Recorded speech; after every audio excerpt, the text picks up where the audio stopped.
मध्य प्रदेश में होने वाले उपचुनाव के लिए क्या ताजा आंकड़े हैं और मध्य प्रदेश की 27 सीटों के लिए कांग्रेस बीजेपी के उम्मीदवारों के क्या क्या यहां पर नाम निकलकर सामने आ रहे हैं। ग्वालियर चंबल सबसे महत्वपूर्ण क्षेत्र है और ग्वालियर चंबल से बीजेपी ने शुरुआत कर दी है और लगभग यहां पर कह सकते हैं 3 से 5 हजार कार्यकर्ता कांग्रेस के बीजेपी में गए हैं। ऐसी खबर यहां पर ग्वालियर से निकलकर सामने आ रही है। हालांकि कांग्रेस इसका जमकर विरोध कर रही है क्योंकि कांग्रेस मानकर चल रही है कि ऐसा कुछ नहीं है, फर्जी यहां पर रिकॉर्ड तैयार कर रही है बीजेपी कि कांग्रेस के जो नेता हैं या फिर कह सकते कांग्रेस के जो कार्यकर्ता हैं वो बीजेपी में गए हैं। लेकिन अगर बात करें 27 सीटों के लिए जो कांग्रेस ने अपने उम्मीदवारों का नाम जो है लगभग यहां पर फाइनल माने जा रहे हैं। सांवेर विधानसभा सीट के आंकड़ों की अगर बात करें तो सांवेर से जो है आप कह सकते हैं बीजेपी के बड़े नेता हैं प्रेमचंद गुड्डू, लेकिन वो कांग्रेस में शामिल हो गए हैं तो कांग्रेस उनको ही यहां पर टिकट देने वाली है।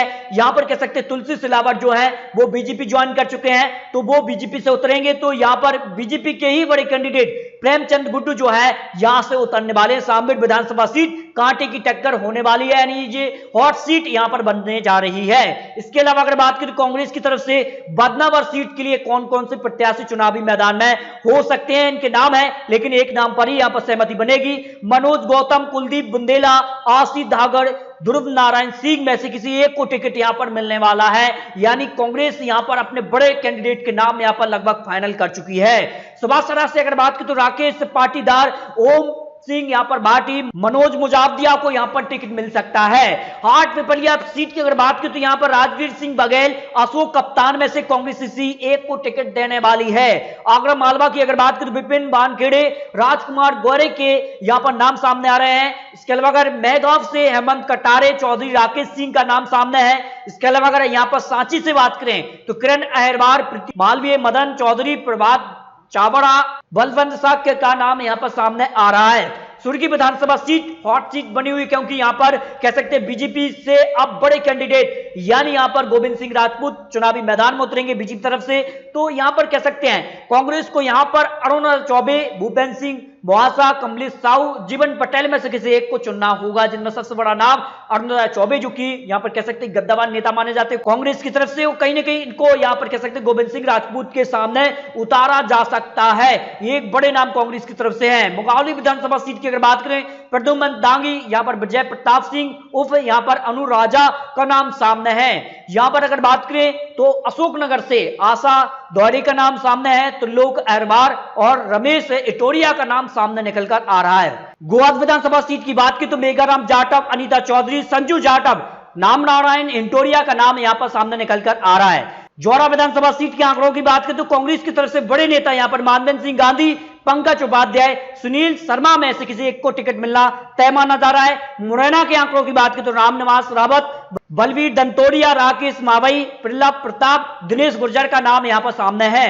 सुमावली से अगर बात करें तो जब सिंह कुशवाहा, राम लखन दंतोड़िया, वृंदावन सिक्कबार का यहां पर नाम सामने आ रहा है। दिमनी विधानसभा सीट के आंकड़ों की बात करें तो रामेंद्र सिंह यहां पर तोमर, वीरेंद्र सिंह तोमर में से किसी एक का नाम यहां पर सामने आ रहा है। यहां पर अगर भांडेर विधानसभा सीट के आंकड़ों की दिखाएं आपको तो फूल सिंह बरैया, महेंद्र बौद्ध और अनु भारती में से किसी एक को टिकट यहां पर मिलना तय माना जा रहा है। बमोरी विधानसभा सीट के आंकड़ों की बात करें तो के एल अग्रवाल, सुमेर सिंह गढ़ा का नाम यहां पर सामने है और करेरा से शंकुतला खटीक और प्रागी लाल जाटव का नाम सामने आ रहा है। डबरा विधानसभा सीट की बात करें तो सत्यप्रकाश परसोरिया, वृंदावन कोरी में से किसी एक को टिकट मिलना तय माना जा रहा है।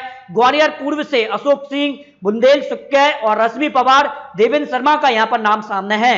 ग्वालियर से अगर बात करें तो संत कृपाल सिंह, सुनील शर्मा, अशोक शर्मा का नाम कांग्रेस की तरफ से बड़े कैंडिडेट यहां पर माने जा रहे हैं। अंबा विधानसभा सीट की अगर बात करें सत्यप्रकाश है सकवार, सौरभ सोलंकी में से किसी एक को टिकट मिलना तय माना जा रहा है। पौड़ी विधानसभा सीट के आंकड़ों की बात करें तो हरिवल्लभ शुक्ला, रामनिवास रावत, प्रद्युम्न वर्मा का नाम यहां पर सामने है।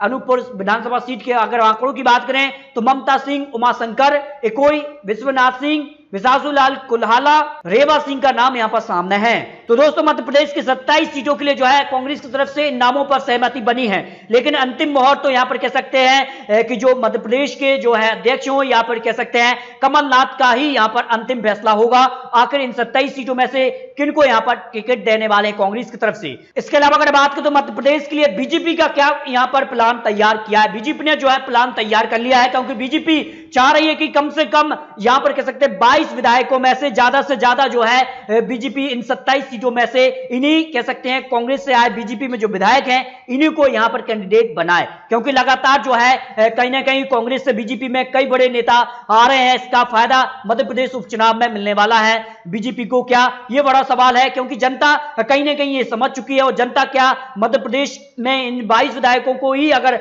यहां पर बीजेपी जो है टिकट देती है तो क्या कुछ आंकड़े मध्य प्रदेश के लिए बनने वाले हैं, ये जनता तय करेगी। लेकिन क्या कुछ आंकड़े मध्य प्रदेश के लिए है, खबरों की माने तो यहां पर कम से कम 15 से 20 विधायकों को बीजेपी इन 27 सीटों के लिए इन्हीं उम्मीदवारों को यहां पर टिकट दे सकती है।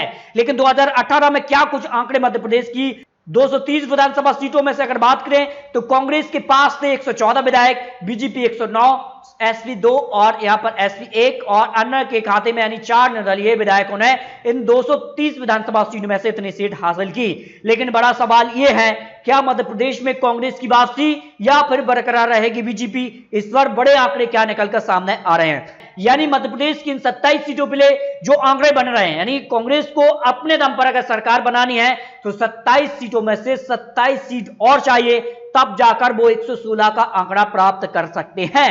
लेकिन इसके अलावा कांग्रेस के लिए एक और आंकड़ा निकल रहा है, अगर कांग्रेस यहां पर कह सकते 15 से 20 सीट भी हासिल कर लेती है तो वो आंकड़े तक पहुंच रही है जो बीजेपी के पास आंकड़ा था, जो बीजेपी ने गेम प्लान तैयार किया था। इस प्लान के तहत जो है कांग्रेस भी बीजेपी सरकार गिरा सकती है, क्योंकि बीजेपी में कई बड़े नेता अब यहां पर शामिल हो चुके हैं और बीजेपी में भी खटास अब कहीं ना कहीं दिखाने लगी है, ऐसे बड़े एक्सपर्ट लोग मानते हैं। बीजेपी को ज्यादा सीट नहीं चाहिए और बीजेपी जो है इस उपचुनाव को आसानी से जीत भी सकती है, अपने दम पर 9 सीट चाहिए उन्हें, जो बहुमत है अगर 112 का जो बहुमत फिलहाल है उन्हें सिर्फ 4 सीट चाहिए, 116 के आंकड़े तक पहुंच जाते हैं। इसके अलावा 4 सीटों पर बड़ा मुकाबला माना जा रहा है, यानी मध्य प्रदेश के लिए काफी कुछ अब इन 27 सीटों में तय होगा, क्योंकि मध्य प्रदेश में जिस प्रकार की स्थिति है ये आने वाले चुनाव को लेकर भी काफी कुछ बयां करती है। क्योंकि आने वाले चुनाव में अगर बात करें तो पश्चिम बंगाल, इसके बाद उत्तर प्रदेश, गुजरात, पंजाब, कई तरह के ऐसे